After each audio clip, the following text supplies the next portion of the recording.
দামোরতন্ত্রের অধীশ্বরী দেবী ডামরি। ডামরি নামটা শুনলেই আমাদের অনেকের মনে ভয় বা একটা ভয়ঙ্কর যে মূর্তি সেটা ভেসে ওঠে। কিন্তু সত্যিই কি তিনি অপশক্তি, নাকি এর পেছনে লুকিয়ে রয়েছে এক বিশাল মহাশক্তির রহস্য? ডামরি শব্দটির অর্থ হচ্ছে ভয়ঙ্কর বা বিভৎস। বিভৎস মানেই কি সে অপশক্তি?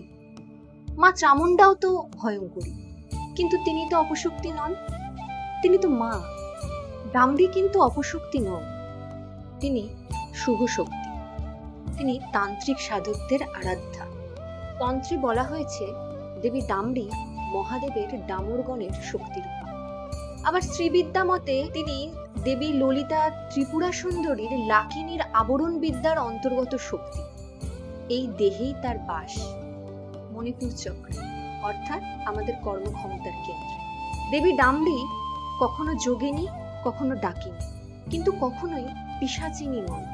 তিনি শুভ শক্তির প্রতীক।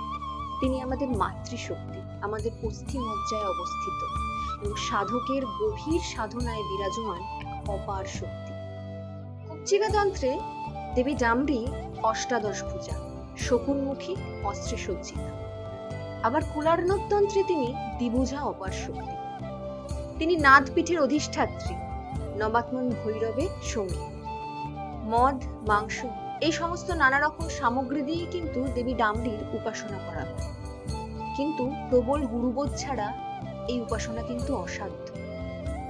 অনেক কল্পকাহিনীতে দেবী ডামরিকে পিশাচিনী রূপে তুলে ধরা হয়েছে। এটি কিন্তু একেবারেই ভুল। তিনি কিন্তু পিশাচিনী নন।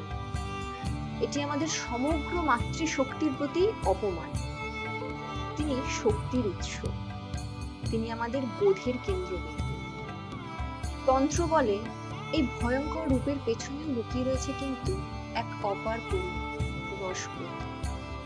তিনি ভয় নন, তিনি শক্তি। তিনি বিভৎস নন, তিনি বোধ। তিনি মাতৃকা শক্তি। তিনি অশুভ নন, তিনি শুভ। কেবল একজন উপযুক্ত গুরুর সান্নিধ্যই কিন্তু তার এই সমস্ত রহস্যের উন্মোচন ঘটাতে পারে। ভুল ত্রুটি ক্ষমা করবেন, হৃদয় দিয়ে আমাদের ভিডিওটিকে শেয়ার করবেন। আরও এ ধরনের ভিডিও পেতে হলে অবশ্যই আমাদের চ্যানেলটিকে সাবস্ক্রাইব করবেন। ধন্যবাদ।